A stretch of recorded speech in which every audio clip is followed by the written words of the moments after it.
So in this lecture we are going to discuss the molecular mechanism of muscle contraction, and we have to discuss what type of molecules the myosin filament and the actin filament are made of, what types of proteins are present in the myosin filaments and what types of proteins are present in the actin filaments, how they react with each other and how they help in the contraction of muscles.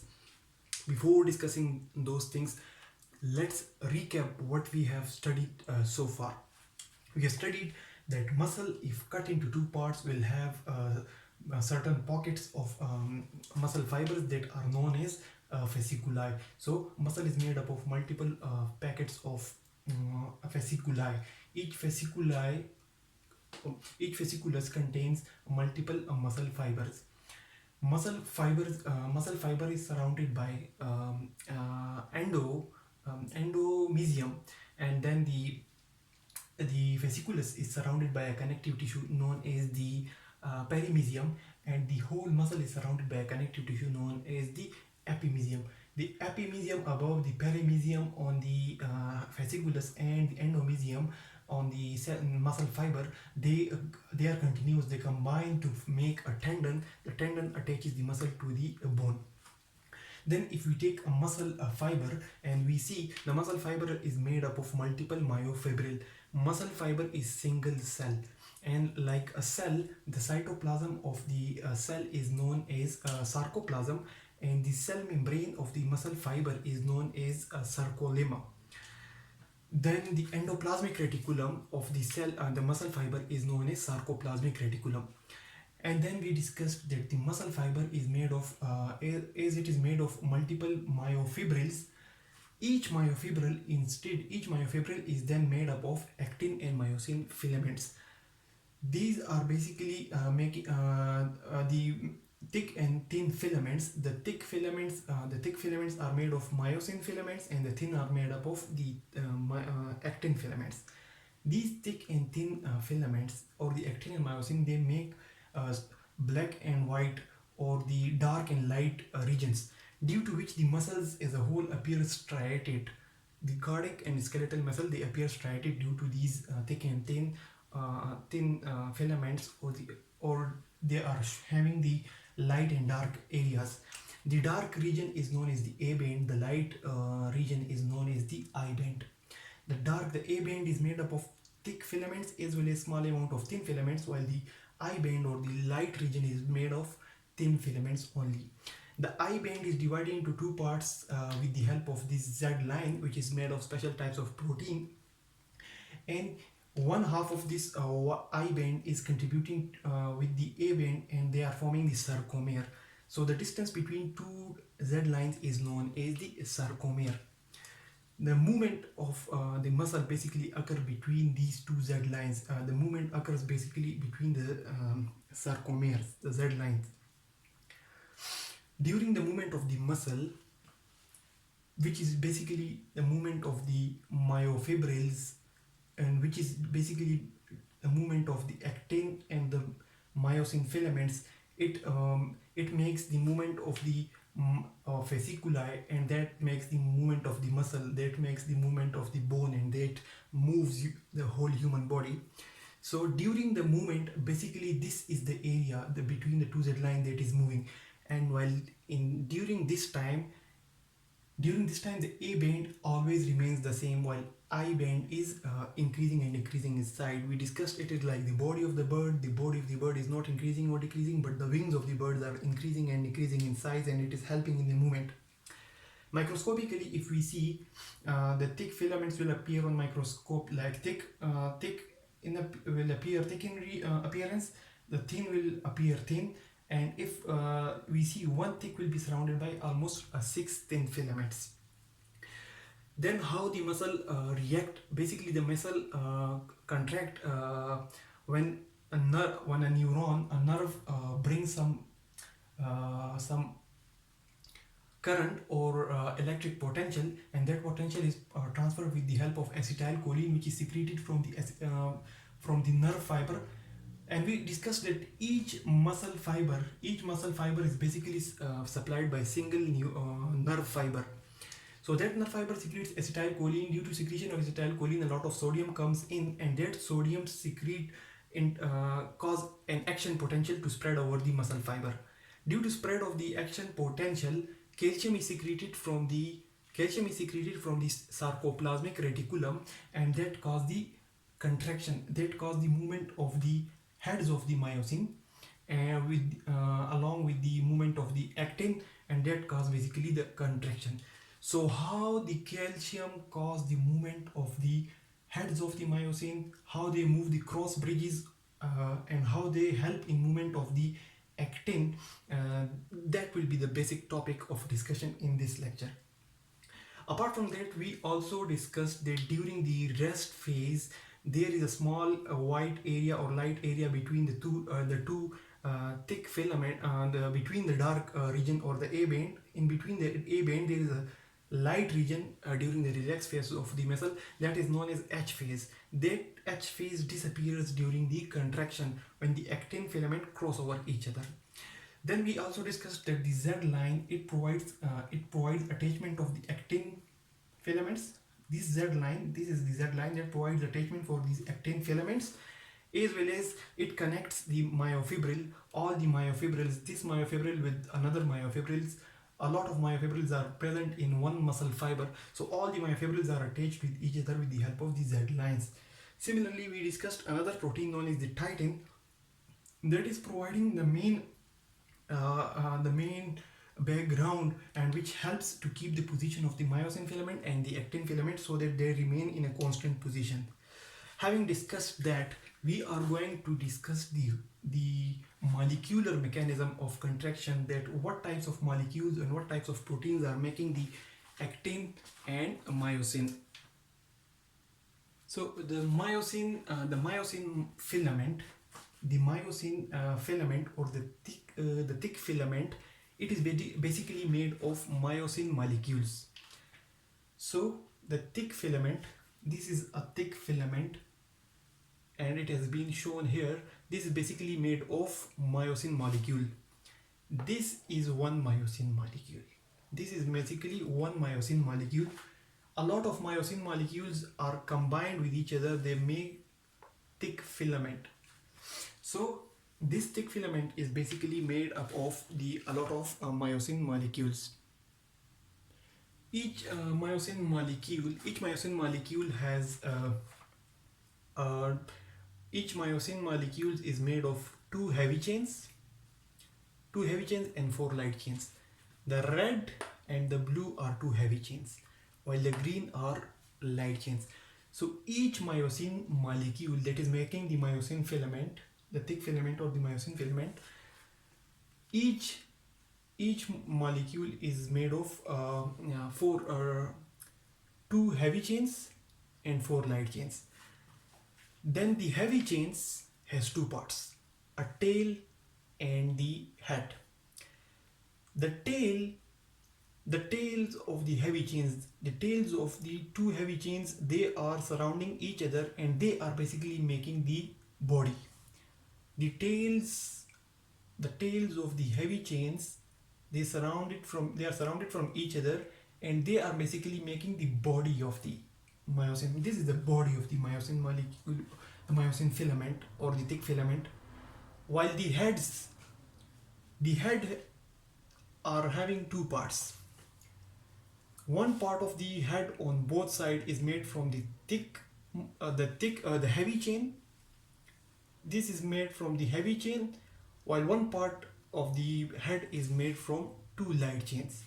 So two heavy chains, they combine with four light chains in such a way that the tails of the heavy chains, they make the body, while the head region, they combine with two light chains on either side.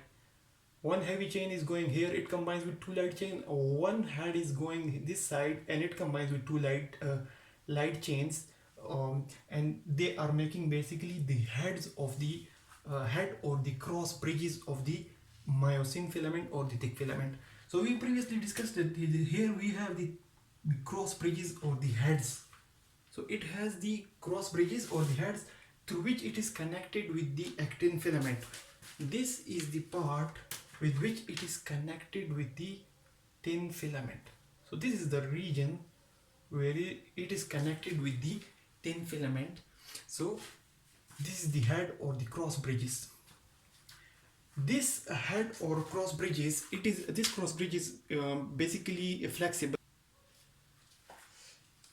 So this protruding arm along with the head, protruding arm, small portion of the arm along with the head, a small portion of the arm which is basically coming attached with the tail. This arm along with the head, it is combinedly, it is known as the cross bridge, and this part connects it with the actin. So the myosin filaments has a cross bridge. This cross bridge is basically made of a small portion of the arm. This is a cross bridge.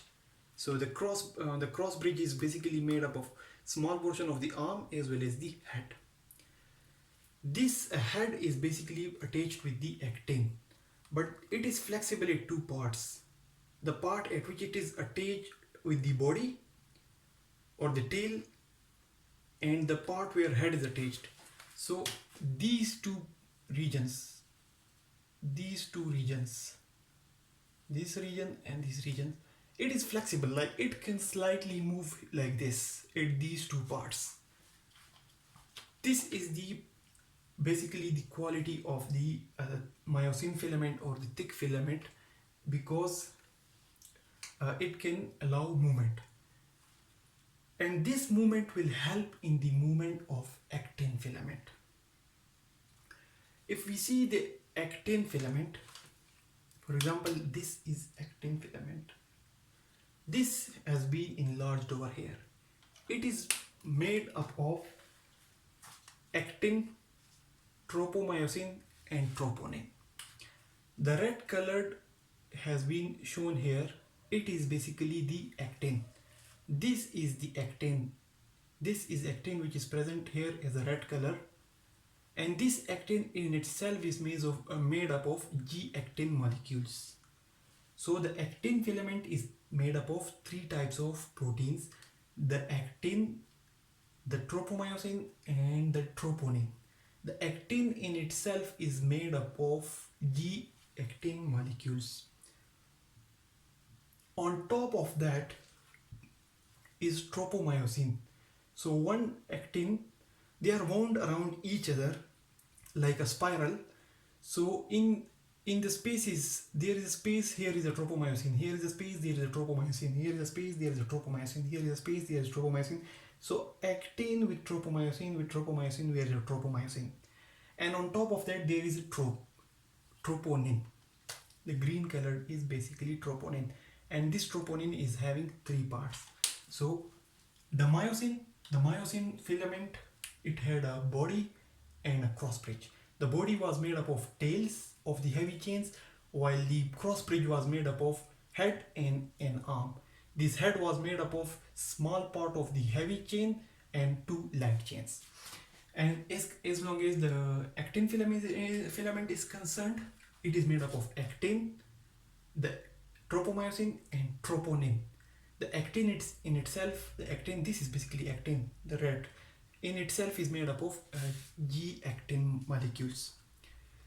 Now the actin in itself has black dots, which has been shown here.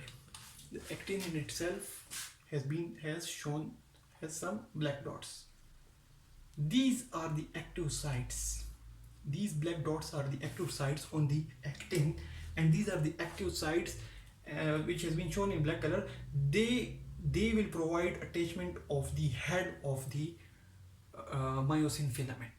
The head of the myosin filament will basically attach the head of the myosin filament, which has been shown here. It will attach with this black part, which is active.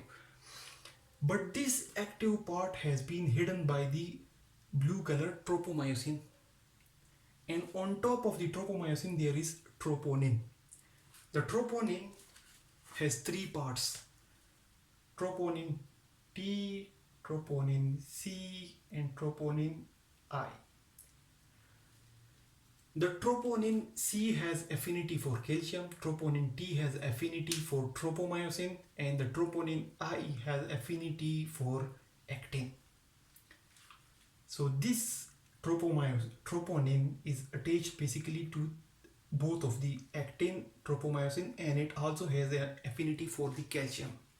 We discussed when acetylcholine is released, and a lot of when action potential comes, the membrane is depolarized, and action potential enters the muscle fiber. A lot of calcium is released from the sarcoplasmic reticulum. That calcium basically combines with the troponin C. That basically combines with troponin C, and it pulls the tropomyosin. It pulls the blue colored tropomyosin from the black region, and it exposes the black region so that the head of the myosin can attach. So once the calcium has entered, it will bind troponin C. The troponin C will have effect on troponin T and troponin I, and it will bring the troponin T, which is attached to tropomyosin, and when it will pull the troponin T, it will pull tropomyosin, and the active side, the black side, will get exposed. As soon as the black side is exposed, the head of the myosin filament will get attached. The head of the myosin filament will get attached. Now you can see that the heads of the myosin filaments, they are present in 360 degrees around the myosin body. They are present above, they are present below, they are present on the right side, they are present on the back side, they are present throughout, but there is a small region where they are not present, because they are in spiral, they are going outward, so there is a small region where they are not present. Otherwise, if this is a myosin filament, the heads of the myosin are present all around the 360 degree in this region, like this and like this. So a small area is there where the heads are not present. Otherwise, they are present in 360 degrees around the myosin filaments, and they all around attached. They get attached with the active sites of the actin, and they pull them. How they pull them? When the calcium has been attached with the troponin C, it has pulled the tropomyosin C, it has exposed the active sites, and the head or of the cross bridge has attached with the actin. This head will move like this. If head is like this, as soon as combined with the active site, it will move like this. You can see it is present like this, and here you can see it has moved like this. The moment it moves like this inward towards the myosin body, it will pull the actin over here. So it has been brought here, and then this actin filament will get here, and from this side the actin will get here, and they will cross each other. Normally they are present like this, and they will reach each other, and then they will cross each other. They will again go there with the help of myosin, with the heads. They will come here and they will cross each other, and this will cause basically the movement. What causes the movement of the heads of the cross bridges of the myosin filament? The myosin filaments has cross bridges, the cross bridges has head. What causes the movement? Why the heads move like this and then they come back? They move like this, then they come back.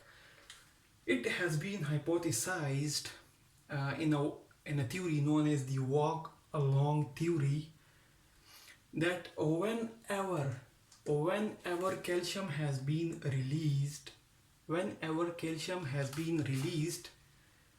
it combines this head of the cross bridge. It has the ability, it is basically ATPase. It has the ability to break down ATP. It has the ability to break down ATP. ATP is broken down and the energy is stored in the form of its position, so that it is coaxed, like it is being pulled in a special position in which the energy has been stored, and then it moves toward the myosin body, and and that energy is released, and that helps in the movement of the actin filament. Once the movement of the actin fiber has occurred, it has moved here, then it brings then the head is free. The head of the myosin filament is free. Then it again uses its ATPase activity then it breaks down another ATP, and then it gets its new position again, and then it is ready to get attached with a new active site, and with the new movement it can then it gets attached with the new site, and then it bends toward the myosin filament. The head bends toward the myosin filament again, and then it moves the actin again. Once again it is ready to break another ATP and gets more energy, and its heads get a new position again, ready for the movement. And this movement occur again, unless the maximum power has been generated and the work has been done, or the work is so much that it get tired, and the work is more than the capacity or the power of the muscle. For example, there is so much weight which you cannot lift up, then these movements cannot help you in lifting that weight. So to summarize it again, the myosin filament, it is basically made up of the myosin molecules. The myosin molecules are made up of 2 heavy chains and 4 light chains. The heavy chains are having tails as well as the heads, but this heavy chain is having a tail. It is also forming the arm and as well as the head, while the light chains are only attached with the head. So the tails of the heavy chains are forming the body of the filament, while the arm and the head along with the light chains, they are making the cross bridges. Which the cross bridges attaches the myosin filament with the actin filaments. And these cross bridges are present throughout, on the upper side, on the lower side, on the upper side, on the lower side, on the front side, on the back side, on the 360 degrees. More the interaction with the actin, the more will be powerful be the movement. The actin filament in itself is made up of actin molecule, which has been shown here in red shape, in the red, and there are active sites on the actin. The active sites on actin are being hidden with the tropomyosin, and on top of that is the troponin. There are 3 parts of troponin: troponin T, troponin C, troponin I. Troponin T has affinity for tropomyosin, troponin C T has affinity for tropomyosin, C has affinity for calcium, I has affinity for actin.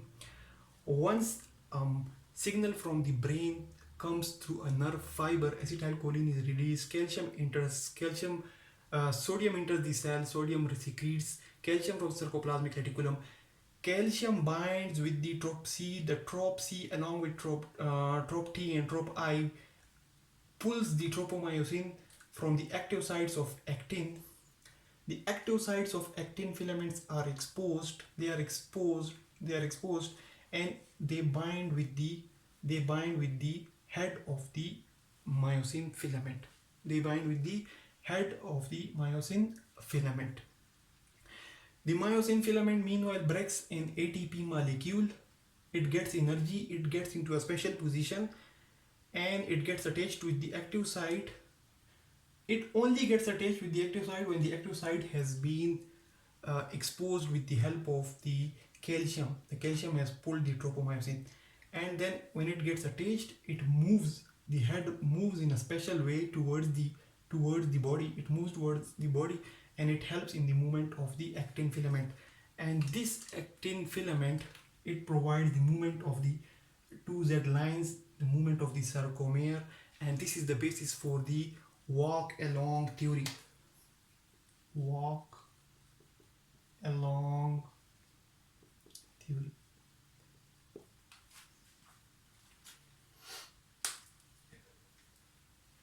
So there is another important effect known as the fan effect. The fan effect says that more the number of ATPs broken down, more will be the energy of the movement. So if more ATPs are broken down, more will be the power of the movement, more will be the power of muscle. That is known as the fan effect. So that's all about the molecular mechanism of the muscle contractions. Hope you have enjoyed and understood this lecture. If there is any problem, you can ask in the comments. Thanks a lot for watching the video.